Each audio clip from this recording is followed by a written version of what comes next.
Một ngày nắng lên em mênh mang đi giữa dòng đời,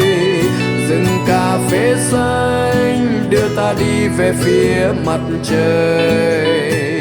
rừng núi bao la như đưa ta về miền ký ức, hương sắc ngọt ngào vang trong tim khúc nhạc tình ca. Cà phê nói cho ta câu chuyện đại ngàn, cà phê hát cho ta giai điệu tình yêu, để nâng niu từng ước vọng, để bay lên niềm cháy bỏng về một ngày mai tươi đẹp hơn.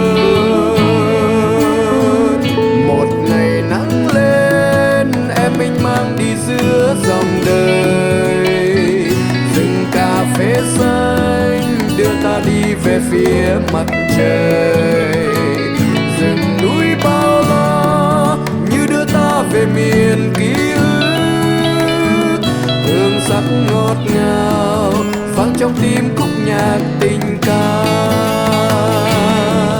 Cà phê nói cho ta câu chuyện đại ngàn, cà phê hát cho ta giai điệu tình yêu, để nâng niu từng ước vọng,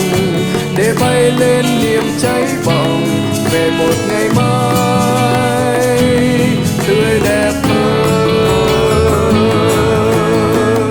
Nồng nàn câu hát đưa cao nguyên hòa cùng thế giới, giọt đang gọi mời tay trong tay cùng hát tình ca.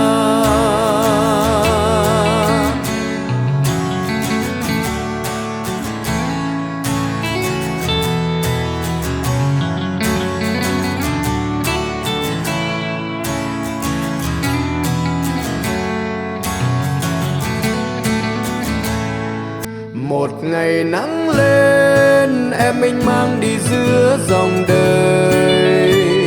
rừng cà phê xanh đưa ta đi về phía mặt trời, rừng núi bao la như đưa ta về miền ký ức, hương sắc ngọt ngào vang trong tim khúc nhạc tình ca.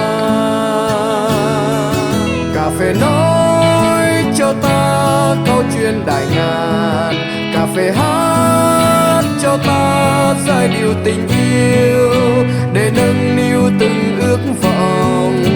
để bay lên niềm cháy bỏng về một ngày mai tươi đẹp hơn. Một ngày nắng lên em mênh mang đi giữa dòng đời, rừng cà phê xanh đưa ta đi về phía mặt trời, rừng núi bao la như đưa ta về miền ký ức, hương sắc ngọt ngào vang trong tim khúc nhạc tình ca. Cà phê nói cho ta câu chuyện đại ngàn, cà phê hát cho ta giai điệu tình yêu, để nâng niu từng ước vọng, để bay lên niềm cháy bỏng về một ngày mai tươi đẹp hơn. Nồng nàn câu hát đưa cao nguyên hòa cùng thế giới, giọt đang gọi mời tay trong tay cùng hát tình